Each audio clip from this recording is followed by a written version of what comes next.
ನಮಸ್ಕಾರ ಸ್ನೇಹಿತರೆ. ನಾಳೆ ಜುಲೈ 26 ಭಾನುವಾರ. ನಾಳೆಯಿಂದ 53 ವರ್ಷ ಈ 8 ರಾಶಿಯವರಿಗೆ ಹಣದ ಸುರಿಮಳೆಯೇ ಸುರಿಯಲಿದ್ದು ನಿಮ್ಮ ಬಾಳು ಬಂಗಾರವಾಗುತ್ತೆ. ಸೂರ್ಯದೇವನ ಕೃಪಾಶೀರ್ವಾದ ನಿಮ್ಮ ಮೇಲೆ ಇರಲಿದೆ. ಹಾಗಾದ್ರೆ ಆ ಅದೃಷ್ಟವಂತ ರಾಶಿಗಳು ಯಾವುವು, ಅವುಗಳಿಗೆ ಏನೆಲ್ಲ ಲಾಭ ಸಿಗುತ್ತೆ ನೋಡೋಣ.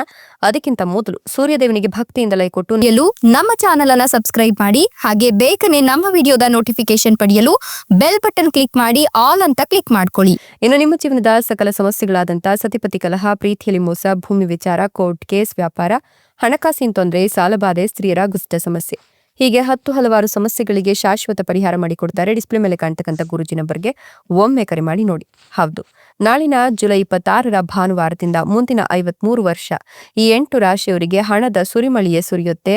ನಿಮ್ಮ ಬಾಳು ಬಂಗಾರವಾಗುತ್ತೆ. ಸೂರ್ಯದೇವನ ಕೃಪಾಶೀರ್ವಾದ ನಿಮ್ಮ ಮೇಲೆ ಇರೋದ್ರಿಂದ ನಿಮ್ಗೆ ಈ ಒಂದು ಸಂದರ್ಭ ಅದ್ಭುತಗಳನ್ನ ತಂದ್ಕೊಡ್ತಕ್ಕಂಥ ಸಂದರ್ಭ ಆಗಿರೋದ್ರಿಂದ ನಿಮ್ಮ ಜೀವನದಲ್ಲಿ ಒಳ್ಳೊಳ್ಳೆ ಸಿಹಿ ಸುದ್ದಿಗಳನ್ನ ನೀವು ಕೇಳ್ತಾ ಹೋಗ್ತೀರಾ. ಪ್ರೇಮ ಹಾಗೂ ದಾಂಪತ್ಯ ಜೀವನದಲ್ಲಿ ಪರಸ್ಪರ ಹೊಂದಾಣಿಕೆ ಮತ್ತು ಸಂತೋಷ ವೃದ್ಧಿಯಾಗೋದ್ರ ಜೊತೆಗೆ ಬಹಳ ದಿನಗಳಿಂದ ನಿರೀಕ್ಷಿಸುತ್ತಿದ್ದಂತಹ ಶುಭ ಸುದ್ದಿಗಳು ಸಿಗುವ ಸಾಧ್ಯತೆ ಇದೆ. ಹೊಸ ಸಾಧನೆಗಳಿಗೂ ಕೂಡ ಅವಕಾಶಗಳು ತೆರೆದುಕೊಳ್ಳುತ್ತೆ.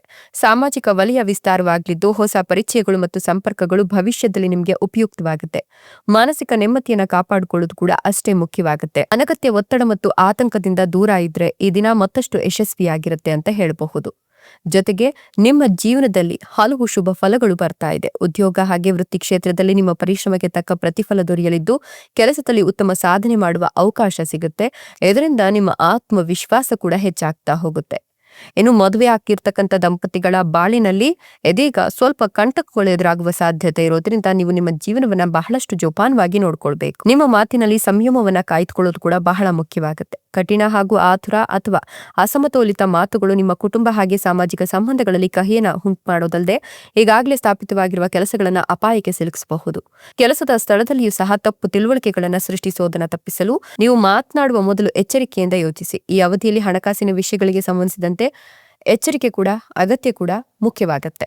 ನಿಮ್ಮ ಆರ್ಥಿಕ ಸಮತೋಲನವನ್ನ ಈ ಒಂದು ಸಂದರ್ಭದಲ್ಲಿ ಕೆಲವೊಂದು ವಿಚಾರಗಳು ಅಡ್ಡಿಪಡಿಸಬಹುದು. ಈ ಸಮಯದಲ್ಲಿ ಯಾವುದೇ ಹೊಸ ಹೂಡಿಕೆಗಳನ್ನು ಮಾಡುವ ಮೊದಲು ಸಂಪೂರ್ಣವಾಗಿ ಉದ್ದೇಶಪೂರ್ವಕವಾಗಿ ಮತ್ತು ಸಂಭಾವ್ಯ ಆರ್ಥಿಕ ನಷ್ಟವನ್ನ ತಪ್ಪಿಸಲು ತಜ್ಞರ ಒಂದಷ್ಟು ಸಲಹೆ ಸೂಚನೆಗಳನ್ನು ಪಡ್ಕೊಳ್ಳೋದು ಕೂಡ ಮುಖ್ಯವಾಗುತ್ತೆ ಅಂತ ಹೇಳಲಾಗ್ತಾ ಇದೆ.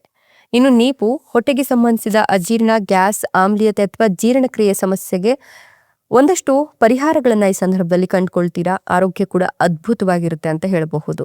ಇನ್ನು ಅನಿರೀಕ್ಷಿತ ವೆಚ್ಚಗಳು ಹೆಚ್ಚಾಗುವ ಸಾಧ್ಯತೆ ಇರೋದ್ರಿಂದ ಮಾನಸಿಕ ಬಜೆಟ್ ಕೂಡ ಅಂದ್ರೆ ಮಾನಸಿಕವಾಗಿ ನೀವು ಕುಗ್ಗಿ ಹೋಗ್ತೀರಾ. ಹೀಗಾಗಿ ಮಾಸಿಕ ಬಜೆಟ್ ಅನ್ನ ನೀವು ಮುಂಚಿತವಾಗಿ ಯೋಚಿಸ್ಕೊಂಡ್ರೆ ತುಂಬಾನೇ ಒಳಿತಾಗುತ್ತೆ.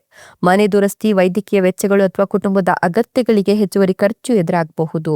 ಹೀಗಾಗಿ ಅನಗತ್ಯ ಖರ್ಚುಗಳಿಗೆ ಬ್ರೇಕ್ ಹಾಕೋದು ಮುಖ್ಯವಾಗುತ್ತೆ. ಇಷ್ಟೆಲ್ಲ ಲಾಭ ಮತ್ತು ಅದೃಷ್ಟವನ್ನು ಪಡೆದಿರ್ತಕ್ಕಂಥ ಅದೃಷ್ಟವಂತ ರಾಶಿಗಳು ಯಾವುವು ಅಂತ ನೋಡೋದಾದ್ರೆ ಕಟಕ ರಾಶಿ, ಕನ್ಯಾ ರಾಶಿ, ವೃಷಭ ರಾಶಿ, ಧನುರ್ ರಾಶಿ, ತುಲಾ ರಾಶಿ, ಮೀನ ರಾಶಿ, ಮಿಥುನ ರಾಶಿ, ಮೇಷ ರಾಶಿ. ಇವುಗಳಲ್ಲಿ ನಿಮ್ಮ ರಾಶಿ ಇದ್ದರೂ ಇಲ್ಲದಿದ್ದರೂ ಭಕ್ತಿಯಿಂದ ಓಂ ನಮೋ ಸೂರ್ಯ ನಾರಾಯಣಾಯ ಅಂತ ಕಮೆಂಟ್ ಮಾಡಿ. ಧನ್ಯವಾದಗಳು.